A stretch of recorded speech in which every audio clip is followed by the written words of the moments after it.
अस्सलामुअलैकुम everyone, welcome back flavour of मिठास। तो कैसे हैं आप सब लोग। तो मेरे प्यारे दोस्तों, आज मैं आप लोग के लिए लेके आई हूँ बहुत ही मज़ेदार मिठाई शक्कर की रेसिपी। आप लोग के साथ जो आज मैं रेसिपी शेयर करूँगी वो बहुत ही आसान और बहुत ही झटपट से रेडी हो जाती है। हम लोग बेकरी से तो शक्कर खाते हैं तो बहुत ही मज़े के होते हैं, लेकिन जब घर में ट्राई करते हैं तो हमसे बिल्कुल भी वैसे नहीं बनते। तो वीडियो को लास्ट तक वॉच कीजिएगा। तो चलिए इस चैनल को सब्सक्राइब भी ज़रूर किया करें। तो चलिए स्टार्ट करते हैं। यहाँ पर मैंने 1.5 कप मैदा लिया है और यहाँ पर मैंने केवड़ा लिया है और हाफ कप मैंने कुकिंग ऑयल लिया है। अगर आपके पास घी अवेलेबल है तो आप घी भी ऐड कर सकते हैं, कोई मसला नहीं है। तो 2 से 3 ड्रॉप में यहाँ पर केवड़े के ऐड करूँगी। केवड़ा खुशबू के लिए होता है। अगर आपके पास केवड़ा अवेलेबल नहीं है तो आप इलायची का पाउडर भी ऐड कर सकते हैं और इसमें ऑयल ऐड कर देंगे और हाथों की मदद से हमने इसको अच्छे से मसल लेना है। आपने अगर आपके पास घी अवेलेबल है तो आप लोग घी भी यूज़ कर लीजिए। मैं थोड़ा थोड़ा करके इसमें ऑयल ऐड करती जाऊँगी और इसको अच्छे से हाथों से मसलती जाऊँगी। आप लोग देख सकते हैं इसकी गुठलियाँ सी बन गई हैं। तो अब हमने यहाँ पर नीम गर्म पानी लेना है। नीम गर्म पानी के साथ आपने इसकी डो बनानी है, बहुत ही अच्छी बनेगी। आपने सादा पानी, ठंडा पानी नहीं लेना, नीम गर्म पानी आपने यूज़ करना है। तो इस कंडीशन पे मैं यहाँ पर फूड कलर ऐड कर दूँगी। यहाँ पर मैंने जर्दा कलर ऐड किया है, उसी नीम गर्म पानी में थोड़े से मैंने इसको मिक्स करके इसमें ऐड कर दिया और अच्छे से मैं इसको मसल लूँगी। तो यहाँ पर हमारी डो बिल्कुल रेडी है। आप लोग देख सकते हैं मैं इसको हाथों पे अच्छे से मसल रही हूँ ताकि जो हमारा कलर है वो अच्छे से मिक्स हो जाए। तो इस पर थोड़ा सा ऑयल लगा दूँगी और इसको 15 मिनट के लिए हम लोग कवर करके रख देंगे।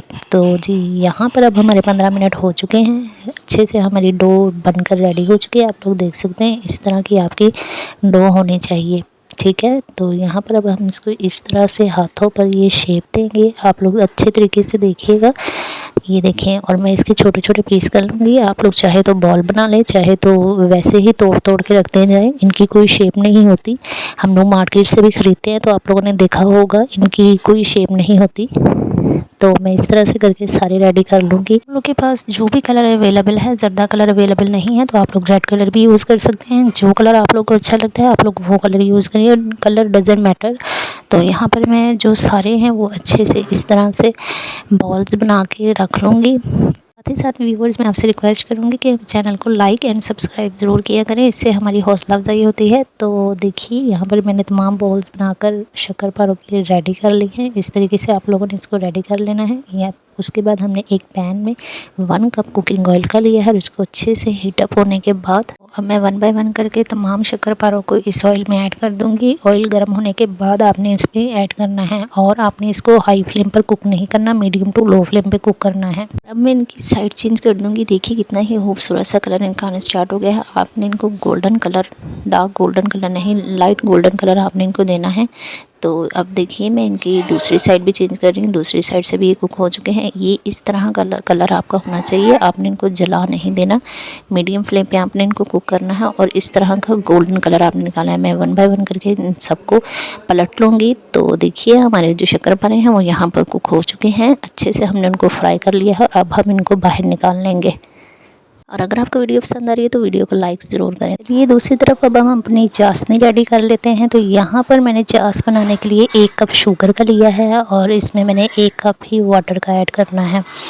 जो कप आपने शुगर का लिया है उसी कप से आपने वाटर लेना है और 1 कप, दोनों की 1-1 कप क्वांटिटी रखी है मैंने। तो इनको अच्छे से मिक्स कर लेंगे। मिक्स करने के बाद आपने इसको लो फ्लेम पे पकाना है और इसमें मुसलसल चम्मच हिलाते रहना है। आपने इसको हाई फ्लेम पे कुक नहीं करना वरना हमारी चाशनी जल भी सकती है। तो यहाँ पर ये टिप है, आपने इसको ज़रूर फॉलो करना है कि एक इसकी तार बस बननी चाहिए। आपने इससे ज़्यादा इसको कुक नहीं करना। अगर आप चाशनी को ज़्यादा कुक कर लेंगे तो हमारे शक्करपारों के साथ ये डिज़ोल्व नहीं हो सकेगी। तो मैं आपको दोबारा से दिखाती चलूँ। आपने इसमें सिर्फ एक तार बनानी है इस तरीके से। इसके बाद हम इसमें अपने तमाम शक्करपारों को ऐड कर देंगे और उनको अच्छे से मिक्स कर लेंगे ताकि जो शुगर है हमारी, जो हमारी चाश है वो इनमें अच्छे से डिज़ोल्व हो सके। और 20 मिनट का आपने इसको स्टे देना है। ये देखिए यहाँ पर हमारी शक्करपारों में जो शुगर है वो अच्छे से, चाश जो है इसमें डिज़ोल्व हो चुकी है। तो मज़ीद 10 मिनट हो रहा, हम इनको स्टे देंगे ताकि अच्छे से बिल्कुल बेकरी स्टाइल की रेडी हो जाए। तो ये देखिए कितने ही शानदार हमारे शक्करपारे जो हैं वो रेडी हैं। चाशनी इसमें अच्छे से डिज़ोल्व हो चुकी है। तो कितना ही मज़ेदार, माशाल्लाह खूबसूरत और डिलीशियस लग रहा है। तो आप लोग इसको ऐसे ही रेडी कीजिएगा और अपना फीडबैक हमारे साथ ज़रूर शेयर कीजिएगा कि जो हमने शक्करपारे बनाए हैं वो बिल्कुल रेस्टोरेंट बेकरी स्टाइल के। तो मैं आपको तोड़ के भी दिखाती हूँ कि ये देखिए कितने ही सॉफ्ट और कितने ही मज़े के लग रहे हैं। तो मैं आपको इनको हाथों पर मसल कर भी दिखाती हूँ कि ये देखिए हमारे बिल्कुल बेकरी स्टाइल के हमारे शक्करपारे बनकर रेडी हैं। आपने इन टिप्स को ज़रूर फॉलो करना है और अपना फीडबैक हमारे साथ ज़रूर शेयर करना है। तो मिलते हैं अपनी अगली वीडियो में, तब तक के लिए इजाज़त दीजिए। अपना बहुत ख्याल रखिए, चैनल को सब्सक्राइब भी ज़रूर कीजिए। अल्लाह हाफिज़।